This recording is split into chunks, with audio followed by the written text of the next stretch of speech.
Friends, I'm going to talk about the different questions that we found in the reading of Dr. Morrow. The first thing I wanted to talk about is the difference or similarities in conducting. Um, we have seen that historically there were two conductors. One was the kapellmeister, which was the one who played the piano and who would conduct for singers and for choirs. Um, I would say that is equivalent to what today is middle school conductor, or sometimes of choirs, or sometimes a conductor who doesn't have an accompanist and has to play the piano by himself. Um, I've been there, and every time that we had to perform something, the only thing that I had to do was to lead them with my head, right, so that they could have I could give them the appropriate entry. Um, in At that time, they would use their head, they would use their foot to mark the tempo and whatnot. Sometimes I'm sure that they would have to leave the piano if they would see that the choir was falling apart.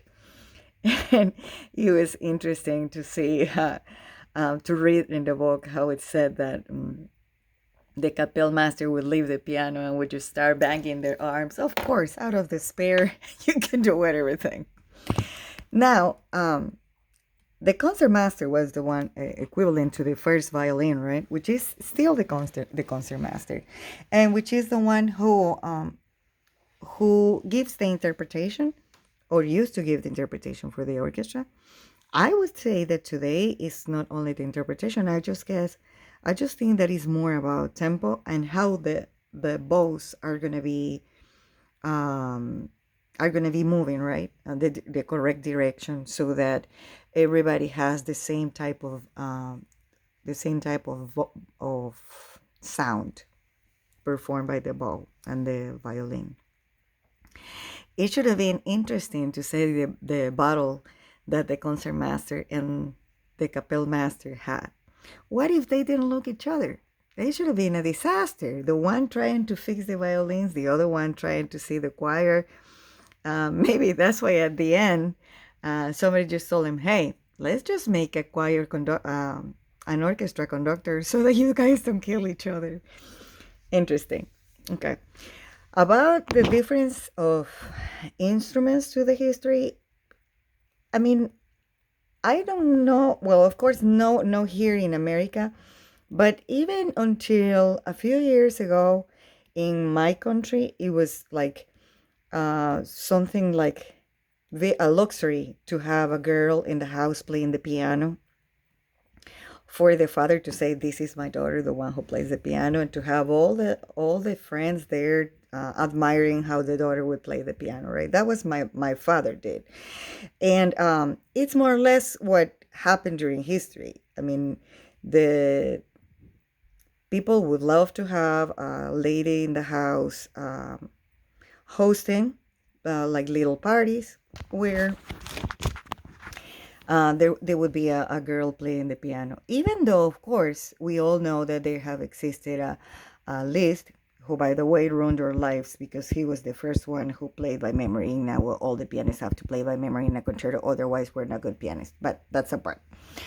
Um, but it's like everybody liked to see a girl playing the piano. However, it was not the same for the violin, right? Violin string instruments were more like for males, especially the cello. No girl wanted to be seen with that big instrument in the middle of her legs. Anyways, um, also, it was funny to see how the author says, and the viola was the instrument for the less skilled violinist.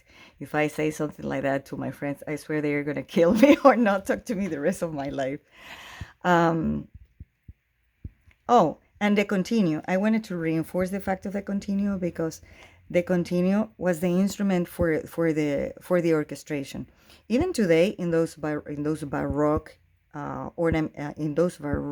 orchestras, the continuo plays a very important role because they just needed the little music sheet with the number, and that number indicates the inversion of the chord, and any ornamentation would have to be done on that inversion of the chord. So that would have been the person playing the continue was the leader, and the conductor in the case of those baroque orchestras, or in the case of those chamber music people. That's my summary for this. Thank you for listening.